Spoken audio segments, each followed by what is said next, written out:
and approve the plans. From the plans, we got what we need to fulfill and to make the plan executable. And then whatever we need, is what we expect to be provided to us. 5%, 3%, 2%, whatever. I just can't, speaking about number, we don't speak about number, but I just can tell you that something for sure, 2% is not enough for what we need, for what we, identify of what are the needs in terms of personnel and equipment to face the threat through plans and capability targets. So, what we are asking for is capabilities. And then with that, we will be ready to face the threat. And we are not just stuck to numbers. The only thing I can tell you that 2%, which was something that we have been talking about up to, months ago, it's not enough for anybody. And there is a general increase, in defense spending, which is the message that we got and that we are honoring all the nations. Somebody quicker and somebody else just following, but everybody is just heading in that direction. Yep. Sì, buongiorno Ammiraglio, buongiorno. Parlo in italiano. Innanzitutto mi felicito per la sua nomina e mi complimento per la sua attività importante anche per un paese come l'Italia. Avrei due questioni. La prima, a livello di opinione pubblica si ha l'impressione che gli Stati Uniti vogliano disimpegnarsi in parte dalla NATO, quindi vorrei sapere qual è la sua posizione, la sua risposta a questo proposito. Poi dal punto di vista anche legato a questo eventuale un po' disimpegno o leggero ritiro degli Stati Uniti, c'è l'esigenza di costituire un pilastro europeo di difesa nell'ambito, se possibile, della NATO. Ecco, a livello militare penso che l'esperienza ci sia, non sia un grosso problema questo a realizzarlo. Mi chiedo se però a livello dell'industria lei vede, la volontà di fare dell'economia di scala sui sistemi d'arma e di fare un'industria europea, una politica di industria europea della difesa che sia effettiva e in termini anche accettabili. Grazie. If you don't mind, I will answer in English so we can share with everybody the game is, from the answer, you must go back to the question, okay? That's the challenge. By the way, first part, we don't have any indication of any kind of disengagement from United States. We have been talking at a higher level than mine, with the Secretary General and the U.S. President. They have been talking, and there is no sign, no indication, no anything, just giving us the idea that they won't disengage. The thing is that probably there could be a reorientation toward some other direction, because one member, let's talk it generally, one member of the alliance realized that there is a threat coming from somewhere else. So it is normal for a mature and a strong alliance like we are, that this nation is going to face this kind of threat, reorienting some assets there, and totally with flexibility and totally normally, the alliance is just, readapting and just taking care of what could be eventually the gap left by the ally who is just looking in another direction or going to another direction. Also because, let's talk it clearly, Indo-Pacific, whatever it occurs there have some effect on our area of responsibility and vice versa, of course. So I'm expecting that if there could be this kind of reorientation, we will react and we will just rebalance everything, and we, the other nation will take charge and just cover and fill the gap that the one who's directing his energy somewhere else is doing, for the benefit of the alliance too. This is one point. The EU as a pillar of the alliance is already metabolized as a concept. The EU is already going in that direction. I'm foreseeing that, the EU nations, 27 over 32, will just get some capabilities which will be beneficial for the alliance too.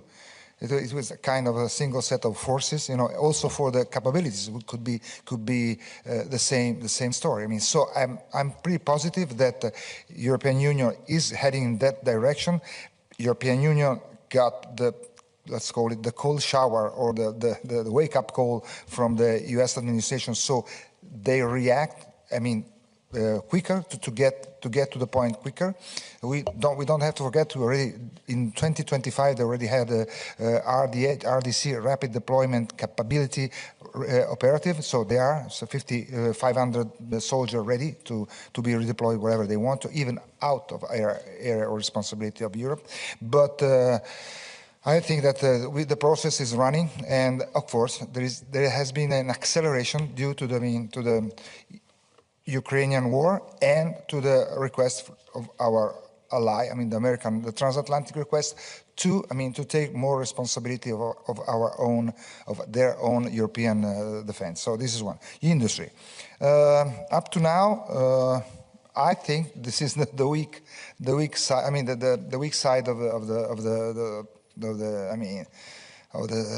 situation. I mean, industry doesn't have already changed their mind, because I mean they should feel themselves and be active part of the defense from the whole of society. They are part of the society. So since this is a whole of society approach, I mean, I'm expecting that they change radically their way of seeing.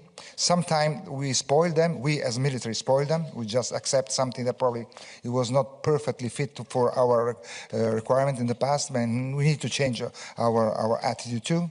But radically, they need to be part of the system. They need to accept probably to be quicker, be more responsive to our operational requirement, and be cheap.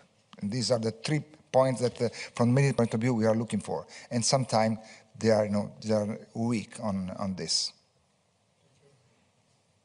Yep.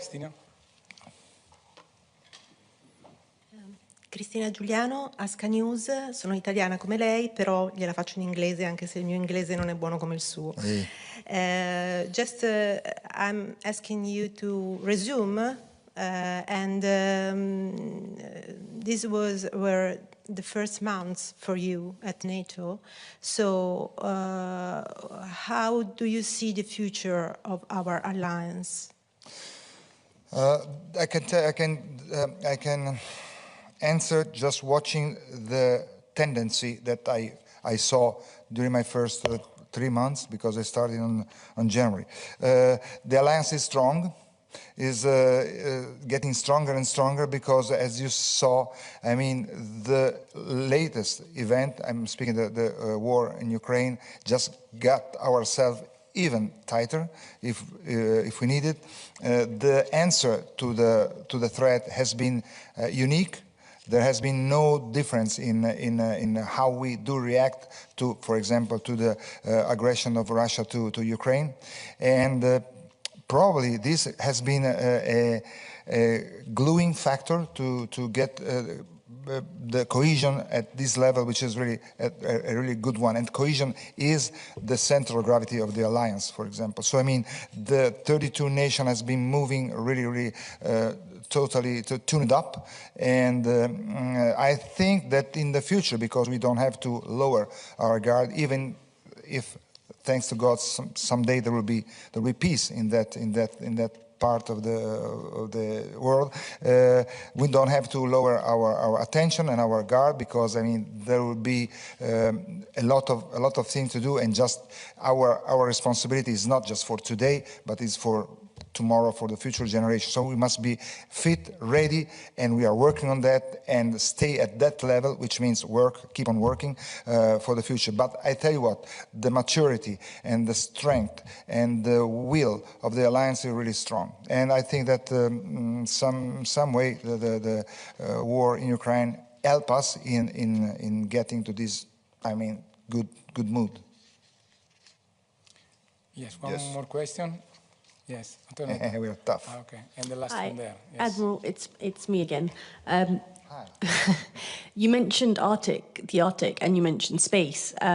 So my question is, as Chiefs of Defence, did you discuss the situation with Trump's, US President Trump's desired acquisition of Greenland? Because Denmark, 2 days ago, decided that it will call a meeting on Arctic security with the northern countries. And also, did you discuss the Russian buildup of military along Finland's border? And if so, what does NATO think about that? That's what was not an issue discussed in this meeting. I can tell you whatever is my opinion on this. But I mean, the Arctic, high northern is very, very important for NATO. It's a theater, an operational theater, very, very important. I mean, there's just climate change, and also I mean, just consider that NATO had the need to add a specific joint force command in Norfolk, which will be in charge of the Arctic region and also of all the communication between the transatlantics. So I mean, coming from the Americas to the Europe and NATO area of responsibility. So Arctic is a very, very, very important theater of operation, and we pay a lot of attention to it. And as far as the nation, I mean, we are an alliance. In this alliance, 7 over 8 nation of the Arctic Arctic Circle, or whatever, I mean, are in NATO. So, I mean, it is the interest of the NATO as an alliance that all the countries belonging to the alliance to find a solution on anything, because I mean that's something we can grant it within the alliance. So I don't see any major problem. Yes. That was the last one, right? No, one more. Okay, where are you? Okay, I can see you. Yeah. In July 2024, NATO adopted a new policy on women, peace, and security, and among others, recommend that we prevent or we protect women and girls who are the first victim of war, especially through sexual violence. This is aligned with Resolution 1325, which is 25 years this year, anniversary. I would like to know what progress have been made in the year since this new policy, and how does the MCCS advise NATO on implementing that policy? I mean, NATO policy, I mean, remain unchanged. So, I mean, whatever it was decided at that time, I was not here, but at that time, is still in place. I mean, we as an alliance decided to cope totally with the 1325. So we are just on track, and everything is going forward. There is no change in our posture, in our I mean, will to fulfill the 1325. So I mean, there's no question about that. How do NATO implement that policy? I'm sorry. Well, I think we have I mean, an entity, an office who is following this issue, and they are just going forward on what it is supposed to be done. And I think that things are going smoothly, and I don't see any change on attitude, on any change of mind on that. So I just want to be sure that we will be complying with 1325 totally, as we decide to do on July 2024. Anything else? Okay. Thank you very much for attending the conference, and see you next time. Thank you very much. I'm sorry for the delay, but I'm a victim like you are.